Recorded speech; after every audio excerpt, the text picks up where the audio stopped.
Hello, everyone. It's Martha Burgess Novak. That's me. And this is Christina McCarthy, who is my dear colleague in this business of health and opportunity. So we are so glad to talk to you today. And today we're talking about the 4 pillars of the new year, of success and happiness in the new year. Last week we didn't get very far, and that's great because we had a lot of calls, and I hope we'll have them this week as well. Our call-in number is 347-850-1647. Now, keep in mind, too, that we are, and it's a lovely sound, our grandfather clock is saying it's time. Darlings, we are on Facebook Live, and we're also on Blog Talk Radio. If anything happens with one technical system, by all means, get to the other one. blogtalkradio.com under my name, Martha Burgess Novak, or Facebook Live. And you can switch back and forth if we're having any kind of technical difficulties. I have to say that because I am a technical imbecile. And, it's just true. I wouldn't say imbecile, but we aren't geniuses. We are. And your husband, who usually saves us, is not here at the moment. Not here at the moment. So we are on our own. We were laughing that we could get away with anything today. I have a feeling he's watching. So yes. There we go. Well, hello, Michael. Yeah. Okay, darlings. We're going to talk about these 4 parts of the new year. We're going to actually only talk about one of them because we've already talked about relationships 2 weeks ago. That's one of the pillars. The second pillar is your abundance, your wealth, and your home, and all your stuff that you acquire. That's what we're going to be talking about today. Next week, we'll talk about health. And the following week, we'll talk about spirituality. Now, keep in mind, this is not just going to be a show on anything. We're hoping to really talk to you about some things that are pertinent to our program. So that's where we're going to go today, not to the standard things that are out there. Also, I've done a gazillion shows on all sorts of subjects like creating the life you want. And I suggest that you get on Blog Talk Radio and look at some of the shows. They're all free. They're all archived. And, you'll get a lot of information from those as well. We try to give you new information every time we talk. Now, saying that, I'm going to give you some old information. That being said. Let's do opposite. We had so many calls last week, and I was so delighted to have them, and hope that we'll have some this week, that I always go to your calls and I'll be delighted to leave a little outline of what we had thought we were going to talk about.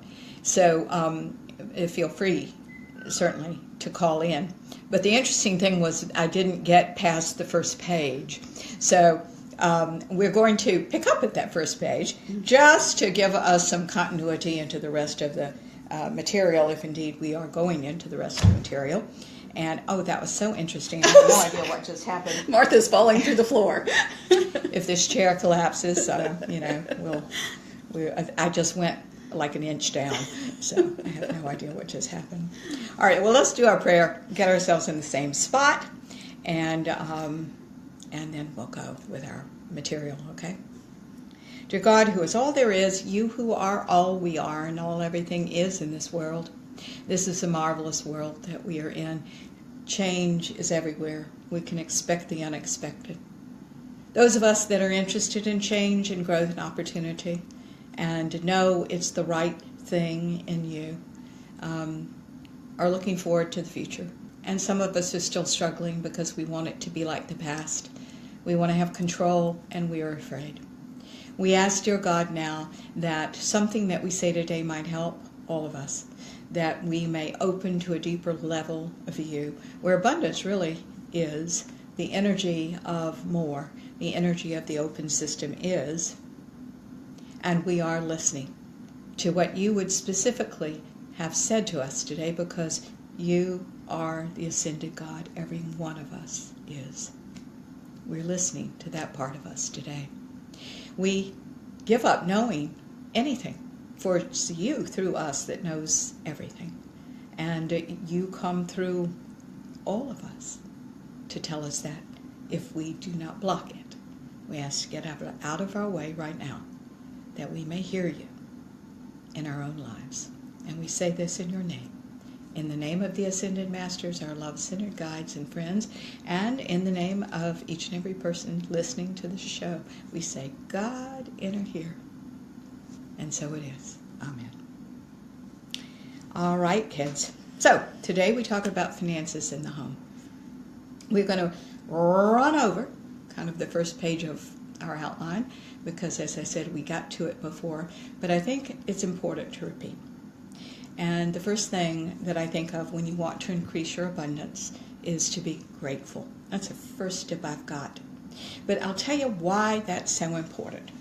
Being grateful is important because it is surrender to something else. It may be surrender to God or to some mystical force or to your friend or to a family member, but it is something outside of the closed system. It opens the system.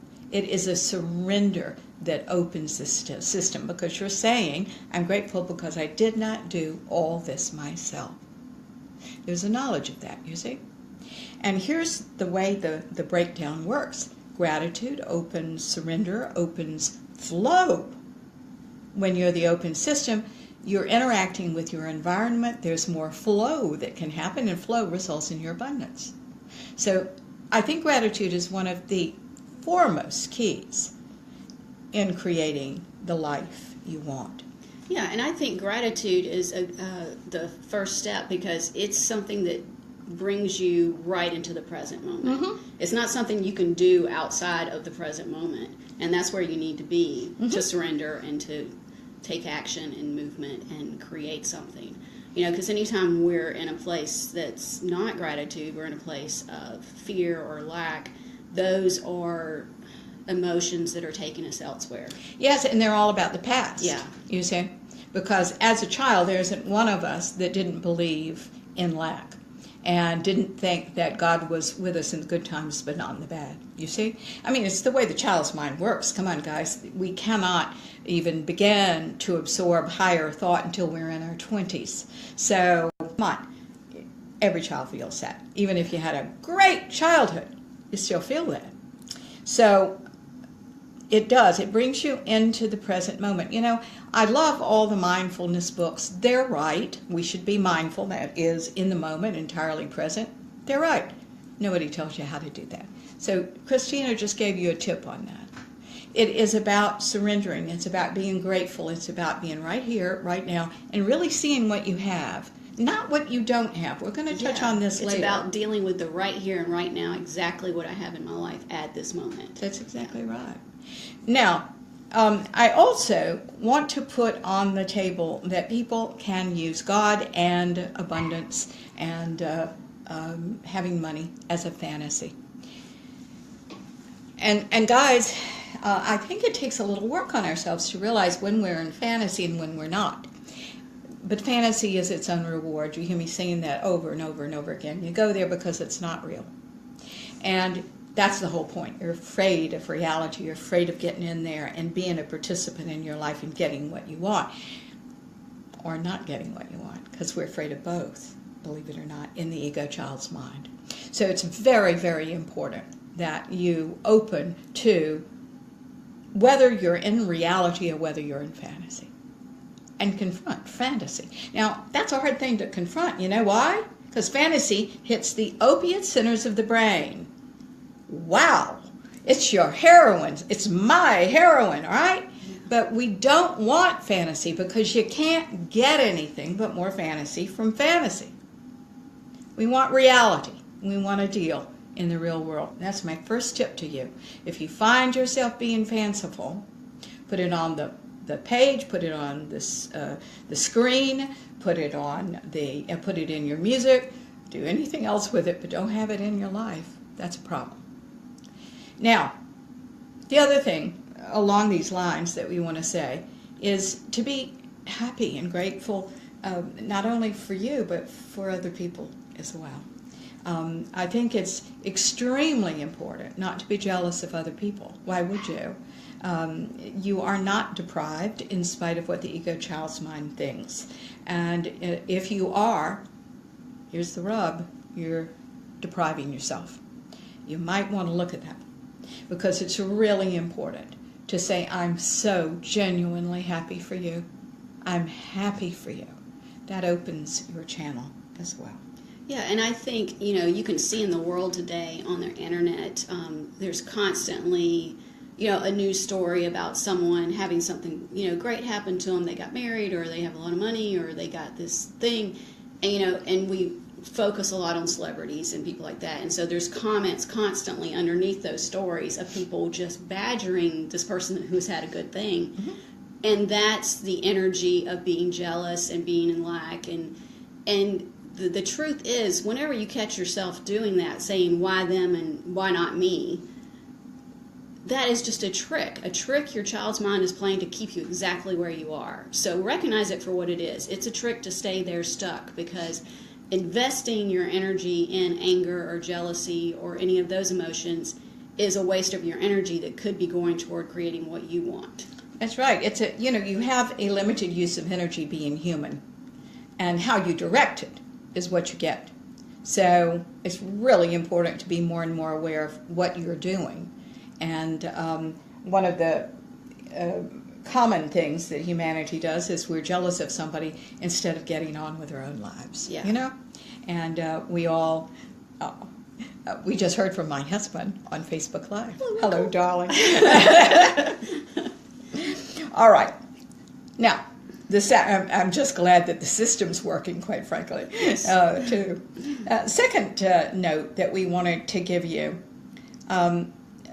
consciousness and making money is certainly a reward of consciousness. It's not something you earn by being a good person. It is something that you open to more and more. However, here's what I want to say. We're talking about something very specific in this show. We're talking about being really, really fulfilled and happy, right? And the 4 pillars that make you really, really, really happy. And one of them that we're talking about right now is your abundance. Now, here's what I want to say.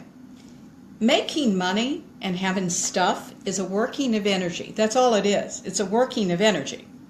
But that doesn't necessarily make you happy. When you combine that with some work on consciousness and knowing how God's system works, and by the way, being awed by it, now we're talking about real fulfillment and real potential. Most anybody can make money. Most anybody can make money. I just thought of the elephant they taught to paint and the cat that walks over the canvases. Yes. And so, they're making money the too. Elephant's making money. Or some enterprising owner is making money, all right?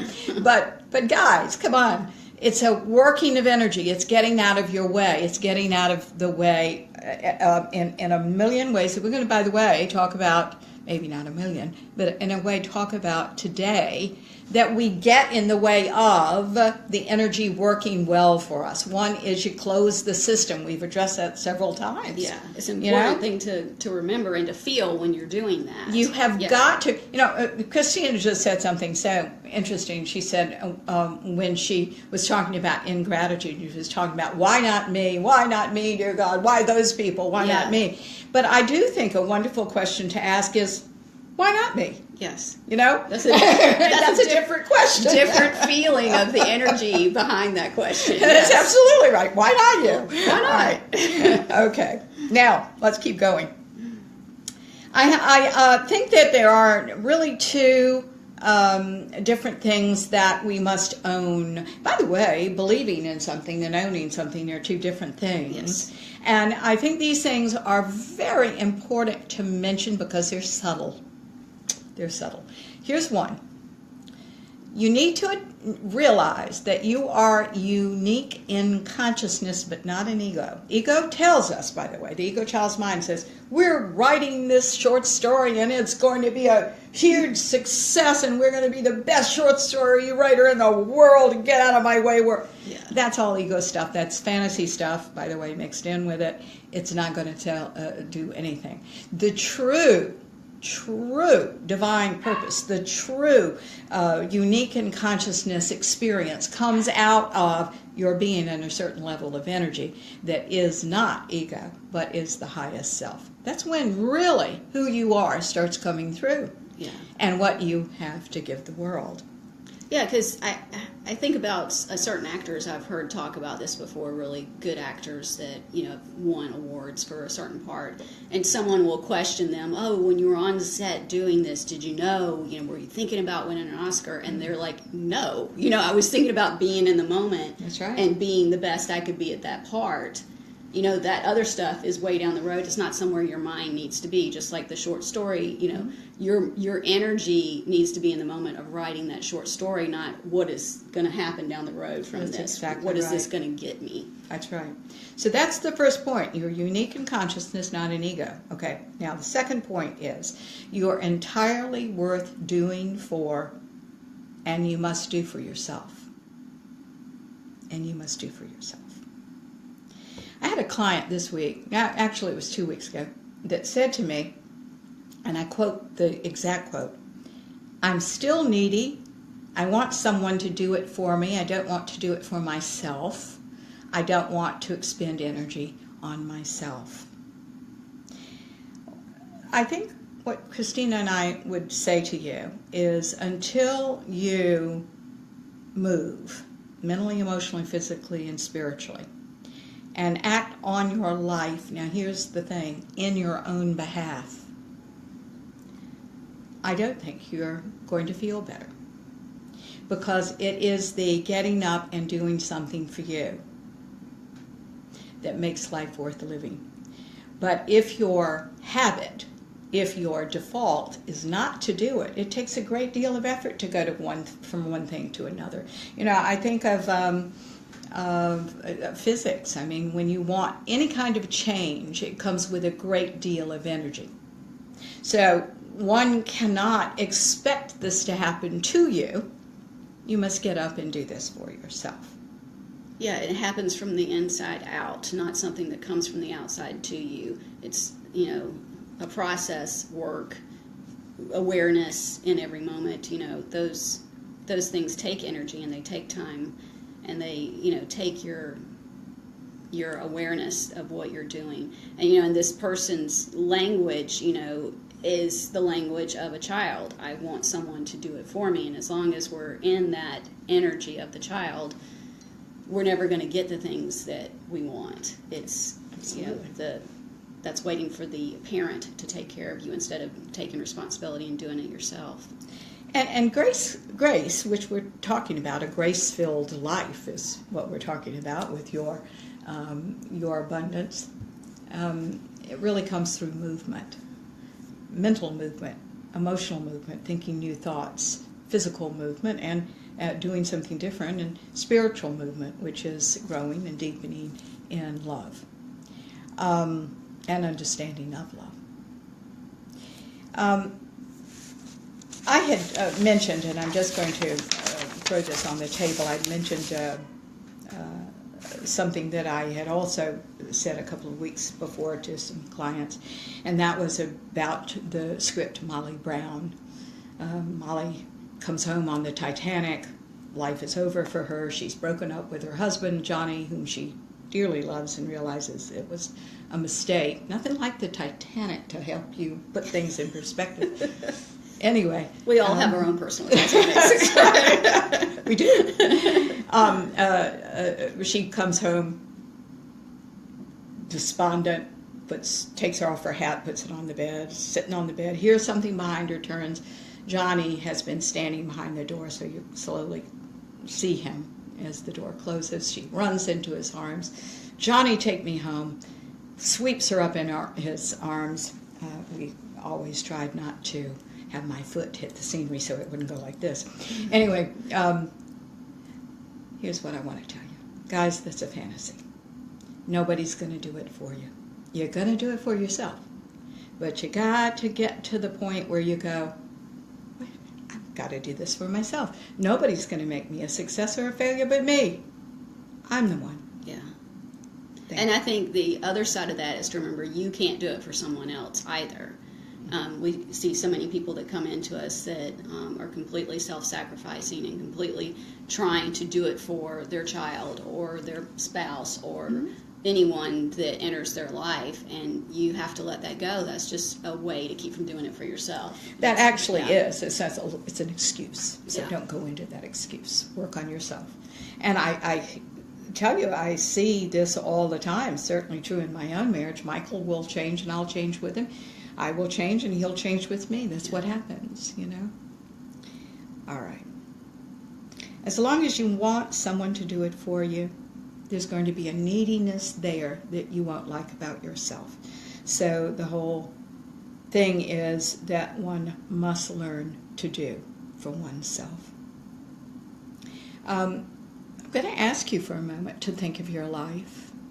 And have you done things to win the approval of other people, of your mother and father, to prove your worth to them and to yourself? Have you done things for your partner to make them proud of you, or to have more money so that you all can live the life that you'd like to live? Have you done it to look good for clients or to look good for yourself? Are you not enough to do for? Certainly, Christina and I think you are, or we wouldn't be doing a show like this. And by the way, here's the irony. You wouldn't be listening to a show like this if you didn't know that was true. You just wouldn't. So the next step is to do it. So there is, to finish this thought, there is an utter joy in working at something you love for the right reasons. You can work at something you hate for the wrong reasons, and any combination thereof of this. But working at something you love for the right reasons is very fulfilling. And it is critical in order to create financial success that is also coupled with consciousness. Now, the third thing we want to put on the table here is that we must accept responsibility for everything that we've created and everything we've done. Oh, that sounds like a terrible burden. It actually isn't, because it's only burdensome when we won't acknowledge our dear and faulty humanness. But we are dear and we are faulty. We are human. There are things that we know we shouldn't have done, and we did it anyway. We weren't listening to the inner. There are things that we wish we had done that we didn't. Guys, we've got to find some forgiveness for ourselves, and for a real dear acceptance in that forgiveness that we did these things. Now, what happens instead of the acceptance of the responsibility of the life you've lived is that we beat ourselves up instead. Now, Christina and I have just said that you have only a certain amount of energy. So you can beat yourself up for everything you haven't done or have done, by the way. That's a use of energy. Or you can start taking responsibility for it, and in that comes an enormous gift. You know what that gift is? That gift is that you have control and choice in this moment. You don't have that choice anymore if you're too busy beating yourself up. You never learn from what you've done. You've never taken responsibility and said, man, I'm not going to do that again. And here's the thing. It doesn't matter what you've done or have not done in the past, unless you're dragging it with you and it's influencing your life right now. The only thing that matters in consciousness is what you do right now. What you do today, right now. It's the only thing that matters. And that's the energy in which you create right now with and the future with. It isn't about the past at all. We have all made mistakes. Everybody's done things they're not proud of. Every single one of us. It is the human factor. So why can't we just say, okay, and forgive ourselves for that and go on with more? Yeah, and I'm going to sound like a broken record here, but it's so part of our job is to help people realize where they're tricking themselves, and to pay attention to what you're doing. And, as we've said before, there are certain ways you trick yourselves into staying in the past and to staying stuck and to not moving. And beating yourself is one of those tricks, beating yourself up and judging yourself and going, I shouldn't have done that, because you're just reliving that moment, rehashing it over and over. If you think of your past as like this solid thing on the floor and say you've got a chain that's going from that thing to you, that chain is all of those thoughts you're having, all of those feelings, those judgments, those beating yourself up and reliving it, but taking responsibility for it is cutting that chain. It's such a feeling of freedom, and it can be very scary to say, I'm going to take responsibility for the choices I've made and who I am and the things I've done. But it is the most freeing thing you will experience. You will feel that, that exhale, that relief, because you are here now in the present moment, and you do have that control, as you said, in the present moment of creating the life you want. I think they need to understand, you all need to understand that the reason it's scary is it's all you know is dragging that thing around with you. That's a good image. That's all you know. So if, our whole life has been dragging that around, we're reluctant to put it down. I mean, my God, we can't even fathom what it's like to put it down. That's why consciousness is a process. That's why when we do our work, we call it the Burgess process, because it is a process of putting this down. Nobody in the world can just have you be fine. Yes, yes. That just isn't going to happen. Yeah, we're never going to tell you it's not work, but it's work that brings such a payoff, and it's such a privilege. The further you get into it, the more you realize what a privilege it is. It is a privilege because, everybody, I teach these classes, and everybody says, my word, my life is so different. It isn't anything I'm doing. I'm saying the same thing to the people that have dropped out of class, but the people that have stuck with it are all saying, oh my God, my life, I don't know where I'd be without this. I say that, and I'm the poster child for this work, I'm going to tell you. I don't know what I would have done without it. We have Lisa that said, the past is none of our business. We can only do something about right now. Tomorrow is another day, Scarlett. Scarlett O'Hara. I love it. All right, yes, there's Scarlett. Scarlett says, tomorrow is another day. Yeah, that's right. But, Scarlett was fancy, too. I mean, I would tell my God, she was delusional to the max. She was. She had a good line, though.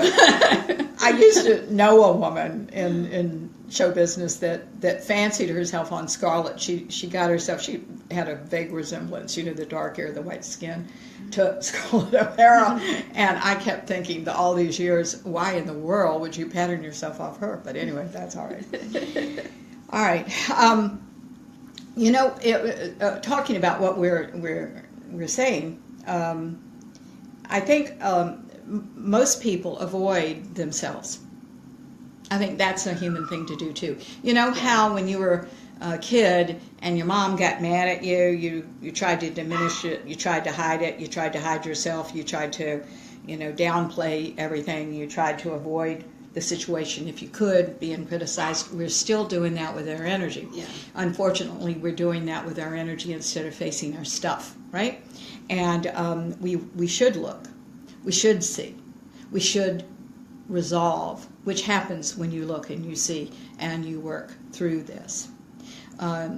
We fear condemnation and criticism and judgment, but the one that, and I really mean this with all my heart, the one we fear it most from is us.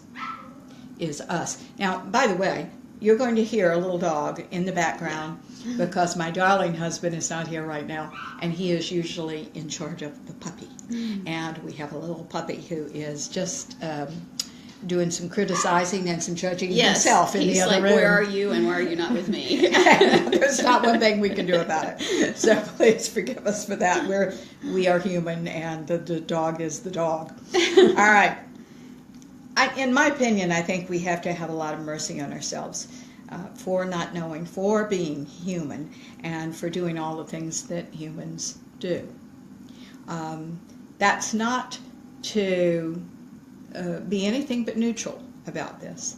I've heard just about everything in all my years of doing this work, and there just can be no judgment about it. I've seen things that ordinary society criticizes as terrible really work for people.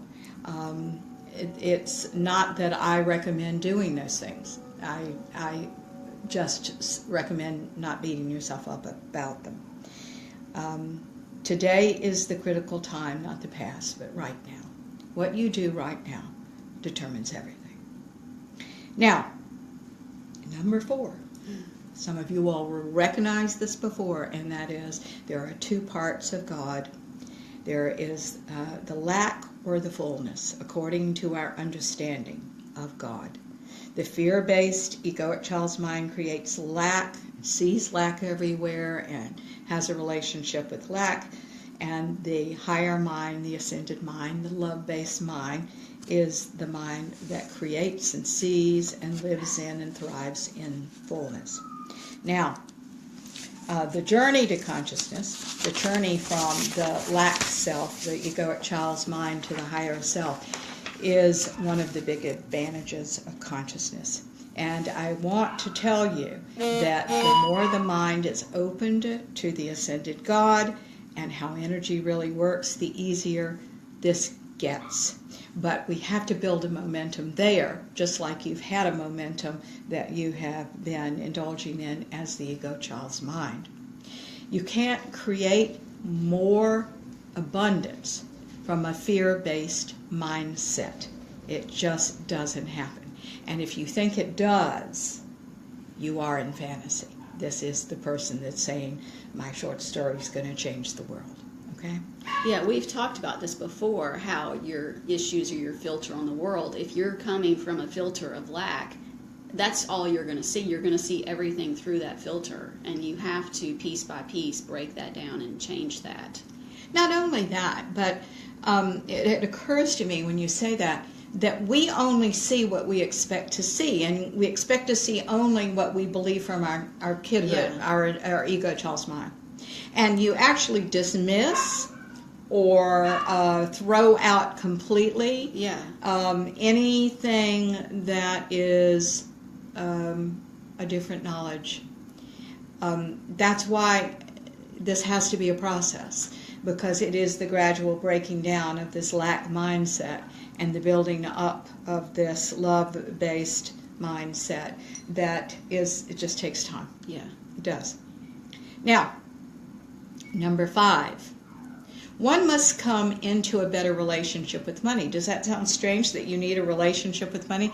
I know that in another show, I believe, or lecture, I started the show saying, okay, you have a lover, and you won't look them in the face, and you don't think they're beautiful, and you find them a burden, and you never introduce them to your friends, and you put them last.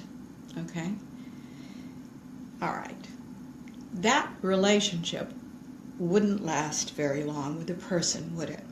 Well, those same principles apply to money. We scrunch it up in our bags. We think of the lack of it instead of the fullness of it. We don't have a relationship with the money. Now, here's the thing. You'll say, I have a relationship, I have a bad relationship with money. You actually don't.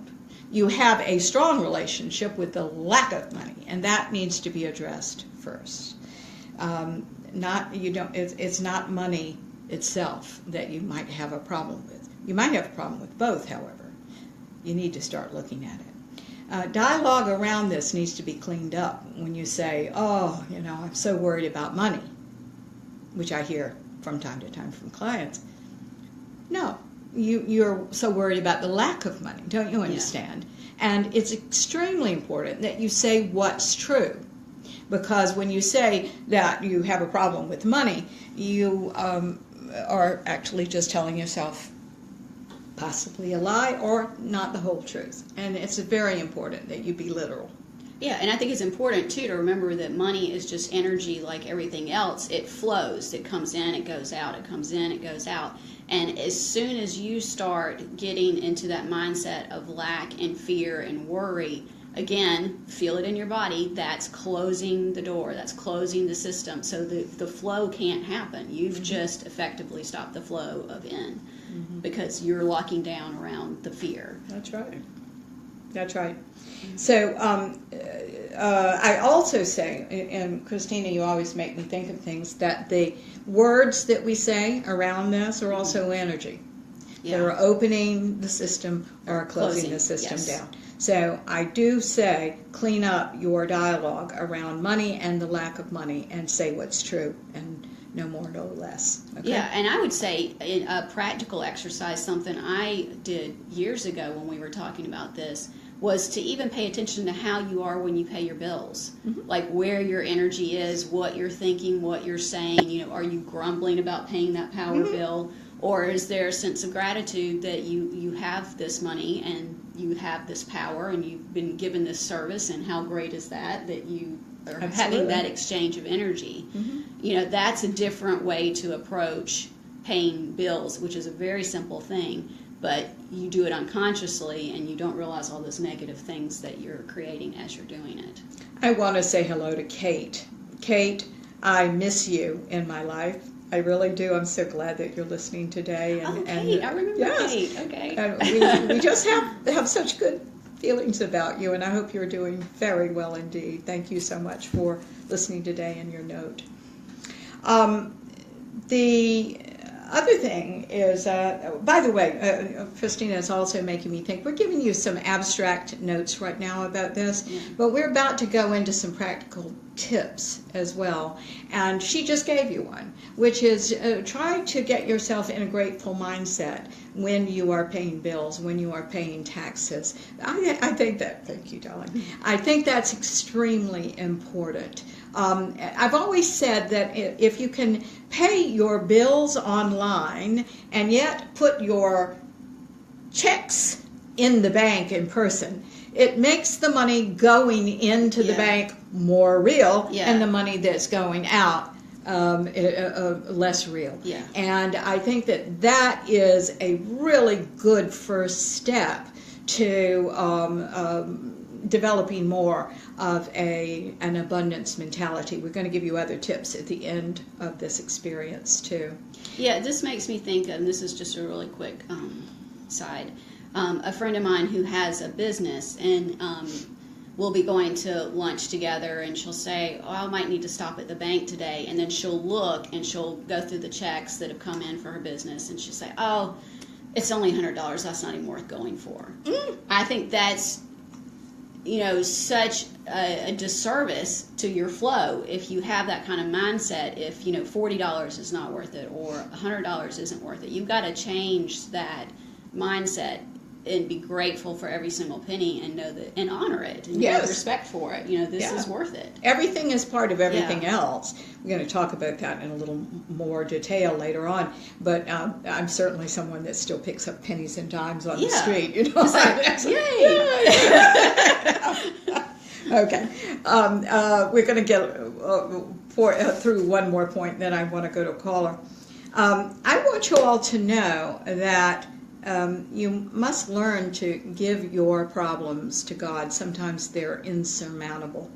And we were just talking about, when we were talking about what we were going to say to you today, we were just talking about all the miracles that have happened in our lives. I remember being a young girl and hitting another car, and I smacked it good. And there was quite a dent in the other man's car. I don't think there was as bad a dent in my bumper for some reason. I had an old, as I recall, an old Oldsmobile back then that apparently was pretty indestructible. But anyway, I hit this man, and I just felt so horrible about it. You know, all of a sudden I was using it in my mind to think what a terrible person I am. And this lovely man got out of his car and walked back to me. He was in his business suit, obviously very well dressed, obviously someone who lived in that neighborhood. And he looked at my car, and he looked at his, and he looked at me. And he said, "Sweetie, why don't you just go on? Go get your car fixed. Use your money for that. I'll be fine." I couldn't believe it. You know, what a miracle, because I didn't have any money back then, and I was just starting out. And God knows what my insurance company would have done with that. So, you know, we are enormously blessed. Open your mind to the blessings of God. Sometimes we can be so in debt that the money just doesn't mean anything to us anymore. The number doesn't mean anything to us anymore. And we get alarmed by that. I say, don't be alarmed by that. Give that to God, your lack of understanding, and say, I don't understand it. I don't know how my miracles are going to come, but I know they will, and I'm open to them. Yeah. And they do indeed come then. And I think it's important to make the distinction here of a fantasy version of that and a real version of that. And a real version of that. Martha's talking about the real version of absolute surrender and trusting God, but in the real version there's also action and movement. You're still moving on your life. You're still doing things. You're not just sitting on the couch going, well, I think everything will work out, and like having and ignoring, you know. Here's gratitude. You know, I was very clear that God had worked through that man to me. Yeah. You know, I have been very lucky in my life when I was acting, in my life where I was writing and had some success with any of these things that I've done in my life. I have been aware of being a channel, and that God has just been coming through. And there's a blessing in that. You had some good stories too. Do you remember any of them that you had told me earlier? Oh, well, I had one moment. It was early on, many, many years ago, when I was looking at my money issues, and I was struggling financially at the time. And I remember a specific week where I wasn't sure how I was going to pay the power bill. And it had always been my method to just get and worry and cry and just, you know, how am I going to do this? And then I would layer that with I'm so horrible and the shame and the guilt, and I would go into all of that. But because I had been working with Martha and working on myself, this particular day I was like, you know what, I'm just going to surrender to the situation. I don't know how I'm going to pay for this bill. I'm going to trust that it's going to happen. I'm not going to lock down in all of these negative emotions and the fear. I'm just going to keep moving. I'm going to get up. I'm going to go to work. I'm going to trust, you know, move on with my life. It's going to be okay. I'm going to surrender this to God. And sure enough, I got a check in the mail from a company who I'd done business with in the past that apparently had a class action lawsuit against them. I didn't know I had anything to do with this lawsuit. They refunded me some money, and it was exactly what I needed to pay my bill. And to me, that was one of those confirmation aha moments, because I'm going to remember this. I'm going to remember to surrender next time I had this feeling. Because it absolutely can come to you in any crazy possible way if you keep the door open. I think people are afraid of change. Certainly they're afraid of keeping the door open, which is change. And guys, I think we all must be ready and okay with radical change. Unless we are creating devastation, which our egos are the only parts of us that do, we've got to learn to grow past that into our higher selves that really create only good, and that good will come to us. Oh, guys, the normal things in life are going to happen to us all. All the things, you know, we're losing a good friend of ours right now. Christina just lost one, and now we're losing another. And you know, we don't want that to happen. We don't have any control. We're going through a lot of emotion about it. We love her dearly. We wish we could do more, but we can't. So we can love her, and we can do what we can, however small we think it might be. The truth is, those things happen in life. We need to not drag them with us either. We need to process through every loss experience. We need to open to more, because if I give it any thought at all, and I've given it quite a lot, wow, has she given us a lot through the years. Yeah. We would not have even imagined what this incredible teacher has given us. She's such a joy. She's been in our team for a very long time, and we love her dearly. I'd like to go and speak to Jay. We have a wonderful friend who always calls from Edmonton up that way. Hey, Jay, are you there? Morning, ladies. How's it going? Listen to your conversation. Morning, sir. Good to talk to you. Sorry it took us so long to get to you. I know. My deep apologies. We've been a little wordy this morning. No, it's okay. Just great conversation. So I just decided to chime in on what you're talking about. It's really, really interesting right now. Is that we're humanity is really, really distracted all over the place in such a way that we really can't get our focus on or even commitment on doing things for a long-term period of time. Yeah. Because that's a our good mind's point. always distracted by things. And the thing is that about saying no and things like that, we kind of have to wean ourselves off that stuff that keeps us distracted. Because I think that what happens is that our mind gets really into a mindset, into that rut, like a groove on a record, and can't get out of it because those grooves are so deep. And it's just until we wake up into actually what's actually going on, then I think we can make some changes. But our mind is always wants to keep us safe, so it'll keep us in a groove as long as we're safe. So when we actually do some waking up, which is it could be either trauma or something like that, then we actually start looking at things a bit differently and do things a little bit more differently. But for myself, I'm going to there's this yoga intensive I'm taking again this year again, and we got a whole bunch of students. So I think maybe one or two are going to be doing the work. But there's always that 90-10% rule that does the work. The 90% say they're going to do it, and then 10% is going to do it. And from that 10%, they're really, really committed, about doing it. So I think action and doing that action, having creative ways of doing it, to have that long-term effect of how it's going to benefit us in ourselves in the future, will actually do something that will actually make us feel more grateful for doing the stuff that they did that we're supposed to do. You've got a whole bunch of things in there, and you're absolutely right with all of it. I want us to address it all. I think you're absolutely right. This is a distracted world right now. I think that's part of a bigger system here. That is, we're going to be so distracted by so much if we don't turn inward. And I think that we're giving a terrific choice right now to turn inward. Some people are being called to it, some people are not.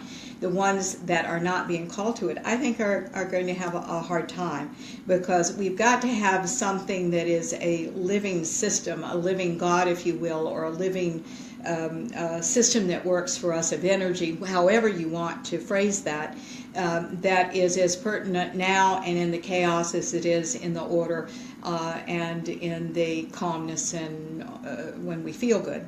I think that you're right. I think that, I look at all these pundits on television, and they're all trying to predict the future for us with every little move that our government or another makes, and it's like we've got to stop. We've got to be careful with that, because I think that our lesson is in not knowing and being comfortable with not knowing, and looking in and realizing that our reality can be quite different from another reality, and while we are one with all life, we don't have to create the chaos that someone else is creating. I think that there's a tremendous thing for us to watch right now with, I think it's fascinating and interesting that everybody is arguing about everything. I think it's not an accident that all of a sudden we're communicating with people all over the world, and like Christina said, a celebrity makes a move and everybody has an opinion about it. I don't think that's an accident, because I think that kind of chaos has to be here before new order can emerge. Now, in my opinion, I think that the chaos started a long time ago, because I believe it always existed. But I think that it is becoming more and more and more and more intense with all the technologies that are out there. We can heal in a moment. We can blow people up in a moment. I mean, it's just unbelievable, the technologies that are out there for all sorts of things. And I think that because everything is getting so much faster and there's so much chaos, there's only one place for us to go, which is inside to see what we really believe and who we really are and what we really can contribute. Our wisdom becomes our contribution. If people will seize on their wisdom and seize on what's going on right now.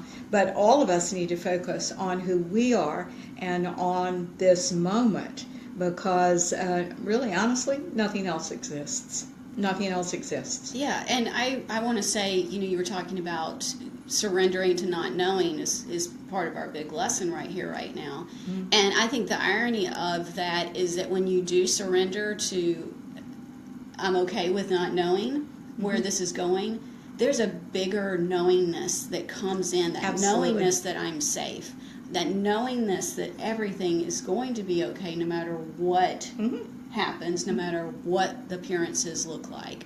It replaces that need for knowingness in the details and the knowingness of I need to know where this is going, I need to know. That's all these external knowings.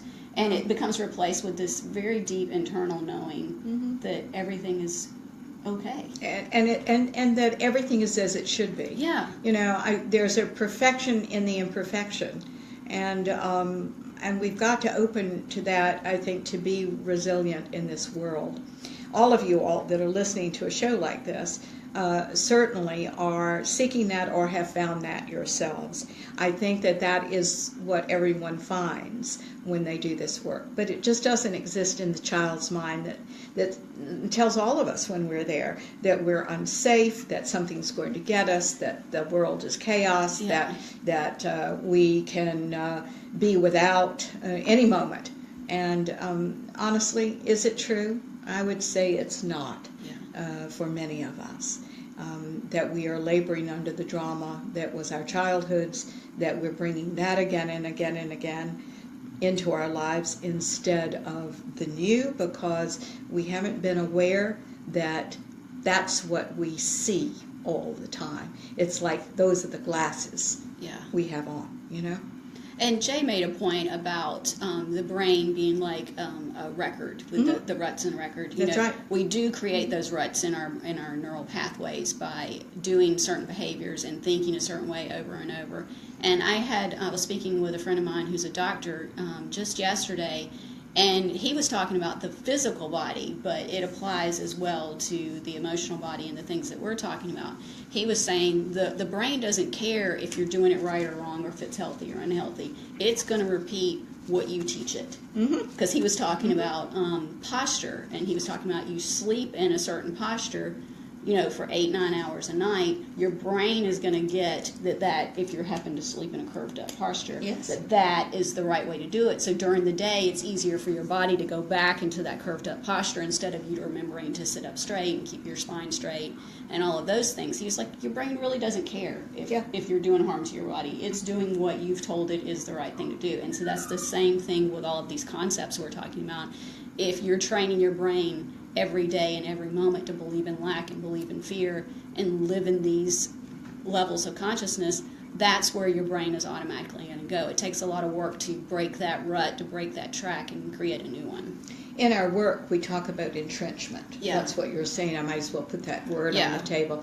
That every single time you go back into believing in lack or going back into believing something that really in your highest self you don't want to believe or isn't part of that, you become more and more entrenched. If every time Donald Trump or Kim Jong Young or anybody else makes, I can't be articulate all of a sudden with his name, so I don't know what I'm talking about, but make a move. Every time they make a move and we say, what's he doing? And oh my God, and we get out. Fear, and we worry about our bank accounts, and we worry about everything and what the market's doing and all that.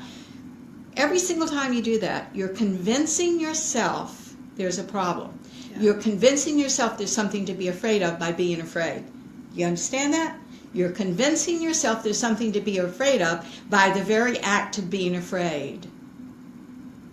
You're self-perpetuating the fears that we want to grow past. And it's happening on a very physiological level, too. That fear releases certain chemicals in your body. Absolutely. You know, there's a lot happening here on physical, emotional, mental, and spiritual levels all at one time that, you know, it's our job to wake up and be responsible for these things and pay attention to these things. Well, we've just done 15 minutes on Jay's phone call. I know. I know, he said so many things, my brain was just firing all over the place when he was talking. I was like, yeah, that's a good point, and this takes me to that. Jay, we just think you ought to get an airplane ticket and come on down here and join us on the air, because you just are wonderful. They need to see your face. Yeah, great. Yeah, thank you so much. I mean, it's just a pleasure being to your show, because, I mean, it's really helpful for people who actually get into stuck in a rut nowadays, because I think, like I said, a lot of people are waking up, yet don't know where to go to, right? So I need some guidance on what to do and things like that. So it's really impressive that you're doing all this stuff. So thank you very much again. Well, I love you very much, Jay. Thank you so much for calling in. You are always such a marvelous addition to this show. You really are. Thank you so much, darling. I hope to talk to you next week. Yeah, you're welcome. Well, take care. Take care, darling. Okay. Happy New Year. Bye-bye. Bye-bye. If there's something that you remember from the show, I want you to know that literally doing what you don't want to do, that's not in keeping with the ascended self, perpetuates your doing it again. You understand? You are convincing yourself every time that you believe in lack, that there's lack. You're convincing yourself every time that you believe in love, that there's love. Come on, kids. We got to change the mindset from one to the other.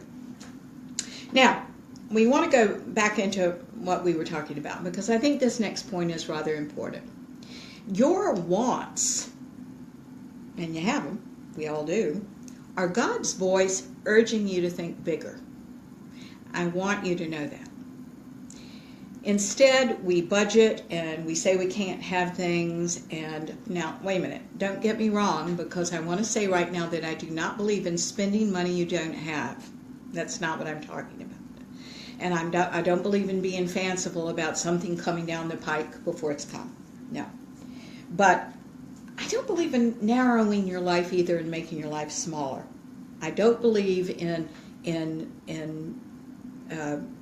keeping your life contained and controlled. I do believe that you should be applying that energy of budgets to opening yourself to how you can add value to the world, how you can be creative, and some ideas that you've not thought of before. Now, the irony is that's not in the same level of energy as the desperation to have money. It's not. It's in a deeper level of consciousness. And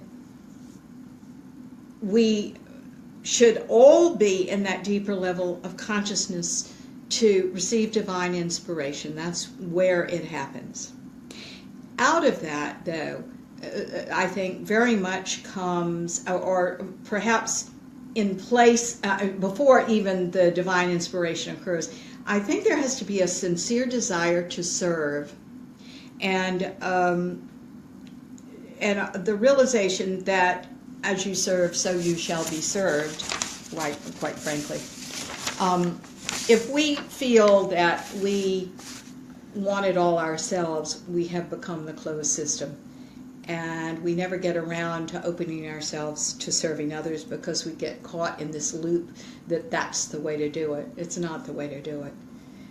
We have to get over our feelings of deprivation in order to be in the energy of serving. Serving is really important. Again, what is your life for? But to give you the wisdom as an overview of your life and to apply that to contribution in some way. Contribution results certainly in serving. I think a lot of people don't trust God. They somehow think that God doesn't know what they want. And this is kind of silly because God is all you are, and all everything is. And I do believe that we now need to embrace and forgive our egoic aspects and the lack of God that we have so believed in, and go all the way and embrace the aspects of God as fullness and contribution. That's where fulfillment lies. What if your whole life, what if there was not one moment of waste, not one, in spite of what the ego said? What if there was not one moment of waste, and it has made you a very wise man or woman, and you take that and you apply it to helping this world? I say that's a life well lived. But a lot of times we get on the treadmill, if you will, of lack, and it takes a tremendous effort to control our thoughts and break old habits and even beliefs that have been held generationally by the family. I think you ought to look at that as well. You must know that you are worth this marvelous trip from the ego child self to the higher mind. And it is the first step to creating more wealth and more of everything. You know, I do say that we run away from our feelings as human beings, and feelings are only the first rung of the ladder, and they are an important rung of the ladder. They alert you in terms of what to look at. They alert you in what to work on. They alert you in how to resolve a situation and get out of the hole you're in, the rut you're in, like we talked about, the groove you're in. And believe it or not, the situation is where the energy of solution is, not in the emotion. So you've got to climb out of the emotion to see the situation clearly, and that's where the solution is every time. Wouldn't you agree? Yeah, absolutely. And that led me to thinking also that sometimes we get this fantasy idea of what it means to be spiritual, and we're like, oh, well, if I'm spiritual, I'm not going to be angry, or I'm not going to be sad, or I'm not going to, By the way, good luck with that. Yeah. I'm going to be above all those emotions, But the truth is, I think the feelings are at the very heart of spirituality. It's like you have to feel those emotions and move through them, because as Martha is saying, they're showing you something. They're taking you somewhere. It's the avoidance of those feelings that keep you stuck, and the avoidance of not looking at yourself honestly that keeps you in the same place. Whereas if you say, okay, yeah, in this moment I'm feeling this, let yourself fully feel that and move through it and get to a place of moving beyond that where you can look at the whole and be open to possibilities. But you have to let yourself experience it. You can't just say it doesn't exist because I'm spiritual and I can't have that in my life. Yeah. Avoidance is actually a real problem in this society, and we've got to confront it. We really do. Now, let's go to point 8, and that is I want to talk about your home and how you live. How you live, what your home looks like, is a reflection of what you think about yourself on the inside. It's just the way it is. Is it barren? Is it sterile? Is it cluttered and chaotic? Is it cluttered and interesting? Is it colorful? Is it bland? All of this reflects who you are. And many people, I think, live as if they're still in college and in a college dorm that doesn't belong to them. And I think that is not in your best interest. So I want to talk about that for a minute. As we grow older, men and women who have been trying to work on consciousness, whether they call it that or not, who have tried to make something of themselves, want a like-minded partner. And if your apartment or condo or home doesn't reflect the rich inner you, I think that's an important thing for you to look at and to address. it's not that, I see a lot of single men and women in my practice. I see a lot of married ones too, but it isn't that these people are greedy. That's not what they're looking for. They're not looking for somebody with incredible wealth or anything. They're looking for someone who isn't afraid to show themselves as who they are, that they have an appreciation for love and beauty, that they live in an environment that they have thought about because they're worth it. The Spartan mentality just doesn't cut it with most potential partners. Now, I want to put this on the table too. Beauty is more important to people and less important to other people. Beauty itself. I know I couldn't live in a house that wasn't beautiful, that didn't have interesting things in it. I love painting and sculptures and a beautiful garden and little knickknacks that remind me of my life and my loves and my travels. I live in an environment that's a reflection of me, and my husband has, since he has been here, has certainly added to it tremendously, and he's made it a reflection of him. I'm always so surprised at Michael. He's got this wonderful combination of engineering mind, but also artistic ability. Mm-hmm. And I walked in the house after having traveled for a while, and he had rearranged some things, and it was perfectly beautiful. I just loved it. And it reminded me of years and years and years ago.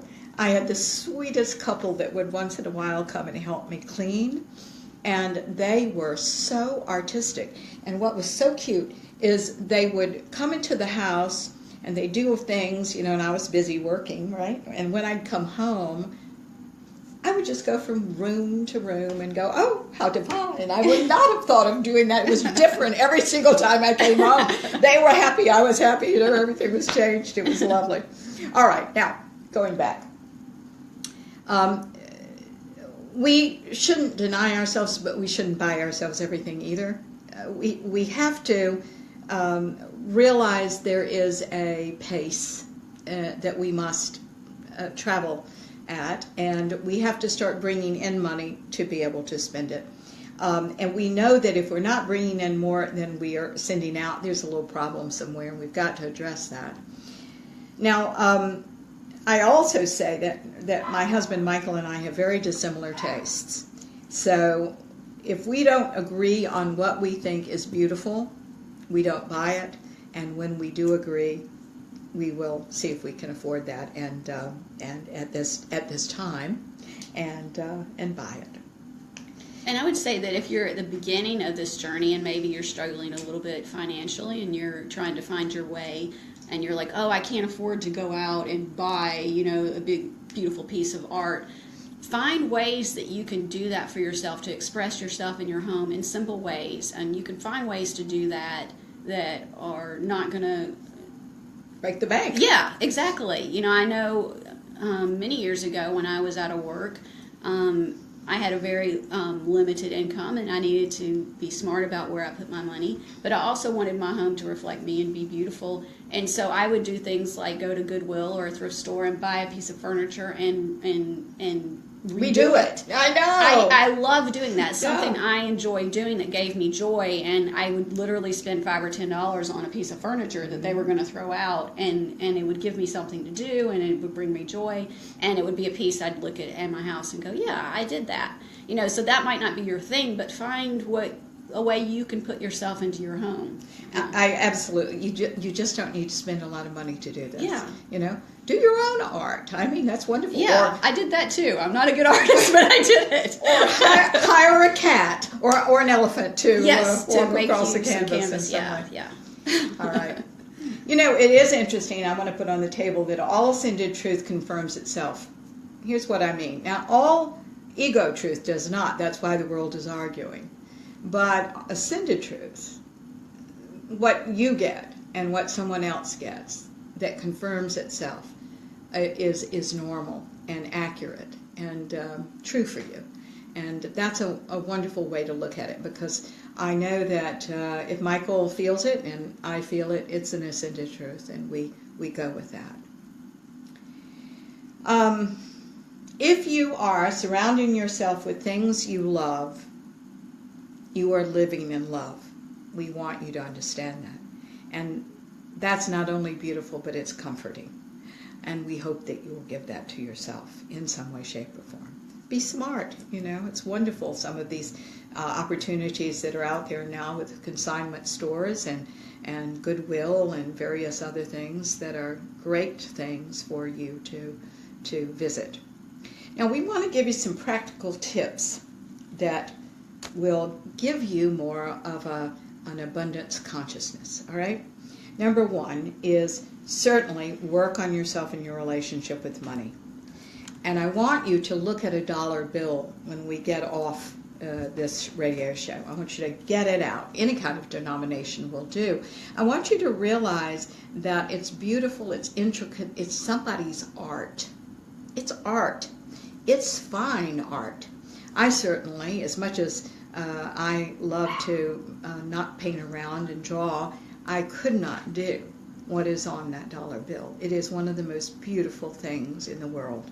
And people don't look at money, so they don't really have an appreciation of what they've got. They scrunch it up in their wallet, they jab it down unceremoniously into their purse or pocket.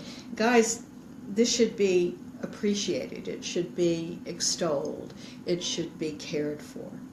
And that's a real good way of starting to come into relationship with money itself, not just the lack of it. Tip number 2 is to carry $100 at all times. This is not to spend right away. This is to support a better wealth mentality. Just keep it in your wallet. After a few months, you certainly may spend it, but replace it with another $100 that same day. We are not used to having $100 sometimes in our wallets. I think it's extremely important to get used to that. Number 3, as money starts to come in, don't be afraid to give it away. Stick that $100 in someone's purse or jacket and give it to a charity. And we want to warn you to be generous, but not in fantasy.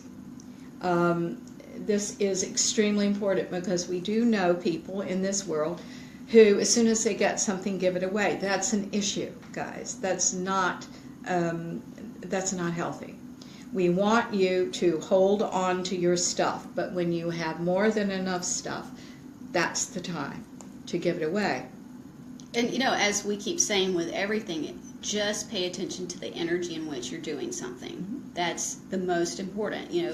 Be aware of how you're feeling, and you'll know if it's an issue or if it's a genuine moment of generosity that's coming from an ascended place. That's right. Be generous, but be practical. Okay, at the same time, please. Number 4, to come into relationship with money and stop being unconscious about it. There are unconscious eaters and there are unconscious spenders as well. Keep a journal every day of every single expenditure, from, say, a pack of gum that costs, of course, $25 now, but anyway, a pack of gum to say what the car is going to cost to get repaired. Yeah. Contrary to what you're going to think about this exercise, once you start doing this exercise, it becomes fun. A lot of people want to avoid this exercise and say, I don't want to look at that.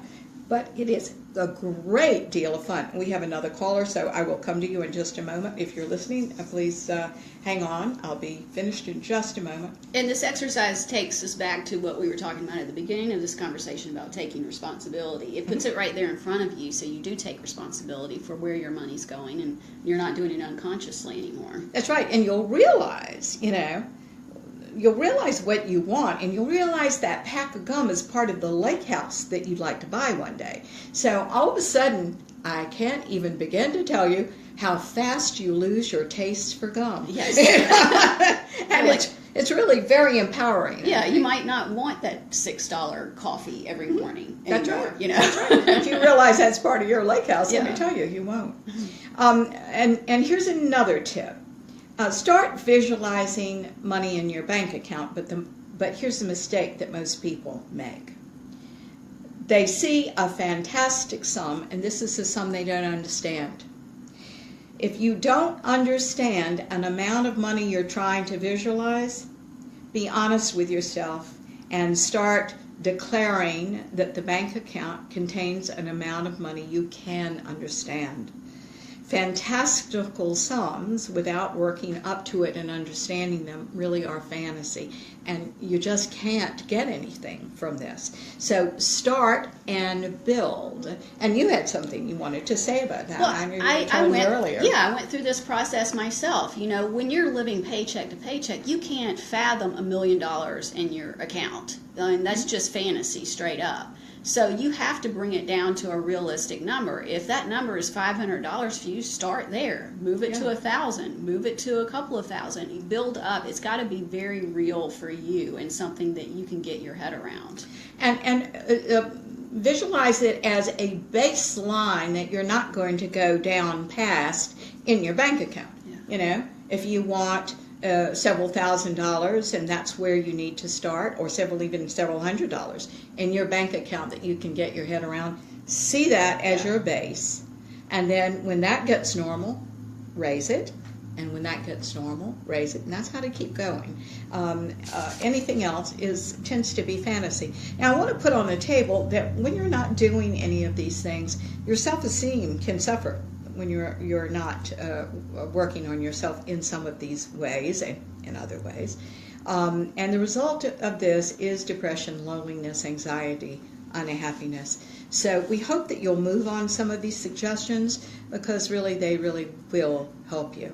Would you like to say? Yeah, I just wanted to add one thing. You know, one of the things that we do is, we help people work through their issues and see their issues and their patterns. And it's important for you, if you're not working with someone, even do this exercise yourself and start there. Look at your relationship to money. What are your ideas about money, your ideas about wealth? Are you identifying more with poor people, or are you having like resentment toward rich people? What do you think? Or the other way around. Yeah, or do you think it's more spiritual to be, poor? These are all very subtle things that we carry around, and sometimes we don't even realize we've attached these ideas to money, and they just need to go so that you can have that healthy, open relationship. I also would look at what your family believed. Yes, absolutely. Not necessarily what they said. Yes, what they actually believed, and how money was handled in your household, how your parents talked about money or not talked about money. In my house, we just did not talk about money. So you got to have this healthy, open relationship with it, and so you need to examine all of those angles. Absolutely. Now, why don't we go to our caller, Yeah. Which is a 917 exchange. Hi, I'm talking to a 917 exchange. To whom am I speaking? You there? 917? Oops. Apparently, she's not. I don't know what that was, but we lost them. Lost you. Ladies and gentlemen, we are so glad that you do listen to us. Thank you. And we want to say that it means a whole lot to us. I want you to have every advantage. If you'll go to the website, marthaburgessnovak.net, you'll be able to find Christina, you'll be able to find me. You can communicate with us through that. We have some other wonderful people that I've trained, like Christina, that are there that will serve you and serve you beautifully. You can, we would appreciate it if you will follow us and share us. I know on Blog Talk Radio there's a box that I think will post us to social media if you've enjoyed this show, or any, by the way, of the other shows. We'd appreciate you getting word around that we're doing this. We're certainly trying to help and do our best. You can write me also through the website, which is www.marthaburgess, Burgess Novak, Novak.net. I'm a .net, not a .com. and we would certainly appreciate your kind of support that way. That means a lot to us. We love to hear from you. If you have any questions or comments, please write in. I won't use your name on the air unless you tell me to, and we will talk about some very deep things. You can also let us know how you are enjoying the show. We hope you will. We want you to have a happy and successful new year. Next week, we're going to be talking about health. And we'll talk about it in a lot of ways, not just physical health, but emotional, spiritual, mental health, everything, every kind of health there is. And hopefully we'll give you some information. Oh, hey, darling, how are you? Celine just wrote. Well, thank you so much. She says, please give that puppy a big hug for me. I will indeed. We will play with Koppel, we promise. Right now, he's the most depressed dog on the planet. So yeah, he's given up. Yeah, he's sulking in up. another room at this point. But he's a sweetheart. Thank you so much for your patience with us, too, with the puppy and everything else. We are human and doing all the things that humans do. We love you. Have a wonderful, wonderful new year, and we hope you'll take some of these tips. You can't take all of them, guys. Yeah. Not all of them at one time. Thank you, darling. Yeah, find the nugget that spoke to you and work on that. Start there. Start there. Thank you so much, darling. You all take care of yourselves. We love you very, very much. And do take action. Our darling Lisa just said it's good food for thought and action. Yes. Yeah. Go. Do something. Yeah. Absolutely. And we certainly support you. And we love you very much. Let's do a quick prayer. Dear God, who is all there is, you who are all we are and all everything is, we thank you so much. We now open ourselves to say we will release whatever it is that's the next level of release for us, the next levels of release for us. We will bring up our courage and not be afraid. We know that there's more beyond than we have been believing, and we open now to saying, okay, so what? That's marvelous. Let's find out what it is. Let's trust on a deeper level, because only then can we prove that things are not as they seem. They're much, much better and much, much bigger and much, much more abundant for us. We thank you so much for all of this. We give thanks for everything. We give thanks for whatever is in our bank account. We're not even saying we want more, because God is a God of more. We know that now. The very fact that God is the ascended God in us is a God of more. And all we have to do is reach that level in us. We don't have to strive and work and grasp and be unhappy. We can be extremely happy. We can say, I'm so thankful for what I've got.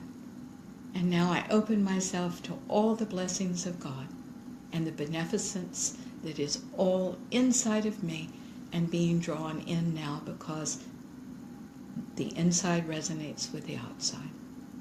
We so hope you have a happy life.